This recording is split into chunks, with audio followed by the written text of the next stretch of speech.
अभी बिहार में चुनाव हो रहे हैं, कैसे आपका आंकलन क्या है चुनावों को लेकर? बिहार में संघर्ष बड़ा जबरदस्त है, लेकिन मोदी जी का क्योंकि हिमालय जैसा एक व्यक्तित्व है, तो उसके बराबर कोई दूसरा चेहरा खड़ा नहीं हो पा रहा। आप आरएसएस के रोल को किस तरह से देखते हैं? खड़गे जी ने इसका नाम लिया है कि उन्होंने कहा, सरदार पटेल ने भी बैन की बात कही थी। देखो, आरएसएस कोई पॉलिटिकल पार्टी तो है नहीं, पॉलिटिकल विंग है जो है वो बीजेपी है। तो लड़ाई करने हैं तो अमित शाह जी और मोदी जी के साथ करो, उनसे लड़ाई होती नहीं है, उनको हरा नहीं पाते हैं, तो फिर जो है वो आरएसएस के ऊपर अभद्र टिप्पणियां करते रहते हैं। जो राष्ट्र विरोधी ताकतें, सनातन विरोधी ताकतें, देश विरोधी ताकतें हैं, वो आरएसएस का या किसी भी हिंदुत्ववादी शक्ति का विरोध करते हैं। जिनके विचार भारत और भारतीयता से मेल नहीं खाते, वो फिर इस तरह के कुछ एजेंडा चाहते हैं। आप किस तरह से देखते हैं जो पोलराइजेशन हो रहा है? सनातन के नाम पर जो ऊंचा नीचा चल रहा है, ये सनातनी संस्कृति नहीं, ये तनातनी संस्कृति है। बाबा जी, आपकी मैं देखता हूँ कंपनी भी बहुत अच्छे से प्रॉफिट कर रही है।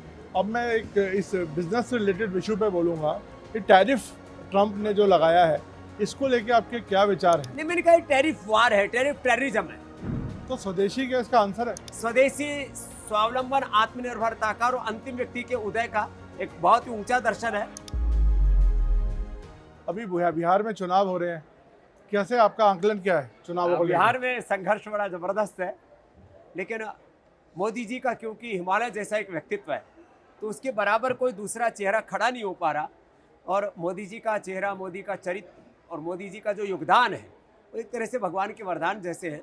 तो पलड़ा तो इन्हीं का भारी अभी, लेकिन संघर्ष अच्छा है। लोकतंत्र में पक्ष और प्रतिपक्ष में जब ऐसे मुकाबला होता है, उसी में तो लोकतंत्र की खूबसूरती है। तो सर, मैं आता हूँ आरएसएस पे। आरएसएस को लेके भी आजकल, कल देखा हमने, कुछ लोगों ने कहा कि इसको बैन करना चाहिए। आप आरएसएस के रोल को किस तरह से देखते हैं? देखिए, आरएसएस आर्य समाज की तरह ही एक राष्ट्रवादी संगठन है, और उसमें भी डॉक्टर हेडगेवार जी से लेकर के श्रद्धेय गुरु जी गोलवलकर जी से लेकर के कितने महापुरुषों ने तपस्या की, और इस समय भी लाखों संघ के कार्यकर्ता हैं, वो देश के लिए काम करते हैं। इसलिए जो राष्ट्र विरोधी ताकतें, सनातन विरोधी ताकतें, देश विरोधी ताकतें हैं, वो आरएसएस का या किसी भी हिंदुत्ववादी शक्ति का विरोध करते हैं, तो उसके पीछे उनके निहित कुछ एजेंडे हैं, स्वार्थ है। नहीं, जैसे पॉलिटिकल पार्टी, जैसे कल तो खड़गे जी ने इसका नाम लिया है कि उन्होंने कहा, सरदार पटेल ने भी बैन की बात कही थी। देखो, आरएसएस कोई पॉलिटिकल पार्टी तो है नहीं, पॉलिटिकल विंग है जो है वो बीजेपी है। तो लड़ाई करने हैं तो अमित शाह जी और मोदी जी के साथ करो, उनसे लड़ाई होती नहीं है, उनको हरा नहीं पाते हैं, तो फिर जो है वो आरएसएस के ऊपर अभद्र टिप्पणियां करते रहते हैं। आरएसएस को मैं पिछले 2-3 दशकों से बहुत करीब से देख रहा हूँ। बहुत अच्छे तपस्वी लोग हैं उसमें, और हाँ, ये अवश्य है कि जिनके विचार भारत और भारतीयता से मेल नहीं खाते, वो फिर इस तरह के कुछ एजेंडा चाहते रहते हैं। बाबा जी, आपकी मैं देखता हूँ कंपनी भी बहुत अच्छे से प्रॉफिट कर रही है। अब मैं एक इस बिजनेस से रिलेटेड इशू पे बोलूँगा कि टैरिफ ट्रंप ने जो लगाया है, इसको लेके आपके क्या विचार हैं? नहीं, मैंने कहा टैरिफ वार है, टैरिफ टेररिज्म है, और ये बड़ा घातक है। द्वितीय विश्व युद्ध के बाद यदि तृतीय विश्व युद्ध है, तो ये आर्थिक युद्ध है, और इसमें जो कम से कम जो गरीब देश हैं, जो विकासशील देश हैं, उनका ध्यान रखना चाहिए।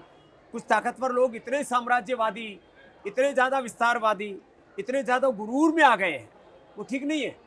सबको एक हद में रहना चाहिए, और ये जो सबको उठाने की जो हमारी संस्कृति है कि सर्वे भवन्तु सुखिनः, सब उभरे ना।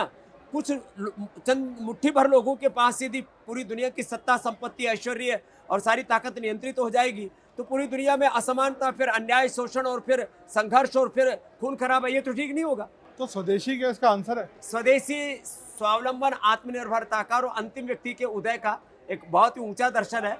और महर्षि दयानंद से लेकर के स्वामी विवेकानंद से लेकर के जितने भी हमारे महापुरुष हैं, उन सब ने एक ही कहा, अपने स्वयं से, अपनी निजता से जुड़ो, अपने आसपास की प्रकृति, पर्यावरण से लेकर के सब लोगों को ऊपर उठाओ। यही स्वदेशी का मूल दर्शन है। मैं सनातन पे आता हूँ सर, इसको लेके बहुत डिवीजन भी है। कुछ लोग मानते हैं और कुछ नेता तो इसको विरोध करते हैं। आप किस तरह से देखते हैं जो पोलराइजेशन हो रहा है? देखिए, जो हमारे सनातन की, जो महर्षि दयानंद की जो तार्किक, दार्शनिक, वैचारिकी के अनुसार जो व्यवस्था है, उसमें मैंने कहा ना, कोई ऊंच नीच, भेदभाव, छुआछूत, एक साइंटिफिक टेम्परामेंट है, और ये एक दृष्टि है कि आपके भीतर प्रकृति परमेश्वर ने बिना किसी जाति के भेदभाव के अपरिमित सामर्थ्य दिया हुआ है। अपने आप सामर्थ्य को बढ़ाओ, और इस देश को श्रेष्ठतम बनाने में अपना सर्वस्व लगाओ। ये सनातन का मूल दर्शन। बाकी सनातन के नाम पर जो ऊंचा नीचा चल रहा है, ये सनातनी संस्कृति नहीं, ये तनातनी संस्कृति है। बाबा जी, आज के डेट में ये वैदिक संस्कृति, आर्य समाज और सनातन, इसको आप एक फैशन के तौर पे देख रहे हैं या इसका वाकई में एक बहुत आर्य relevance बढ़ समाज गया? एक ऐसी तार्किक, दार्शनिक और व्यवहारिक संस्था है जिसने कर्म को धर्म कहा, आचरण की श्रेष्ठता को धर्म कहा। कोई जात पात, ऊंच नीच, भेदभाव, छुआछूत कुछ नहीं। आज जो कुछ हम हैं महर्षि दयानंद के उन विचारों का परिणाम है कि एक किसान का बेटा देश का, दुनिया का सबसे बड़ा योगी हो सकता है, संसार के लिए उपयोगी हो सकता है, और किसी भी प्रकार के ढोंग, आडंबर, पाखंड, अंधविश्वास के बिना आर्य समाज ने ऐसे ही व्यक्ति निर्माण किए। ये हमारे बिना आर्य जी आर्य समाज के पुरोधा है, और ये आज 65 एकड़ भूमि पर ये आर्य सम्मेलन मात्र एक प्रदर्शन नहीं है, ये वो दर्शन है वेदों का, ऋषियों का, कि सभी मनुष्य एक ईश्वर की संतान है, एक पूर्वजों की, एक धरती माता की, एक भारत माता की संतान है।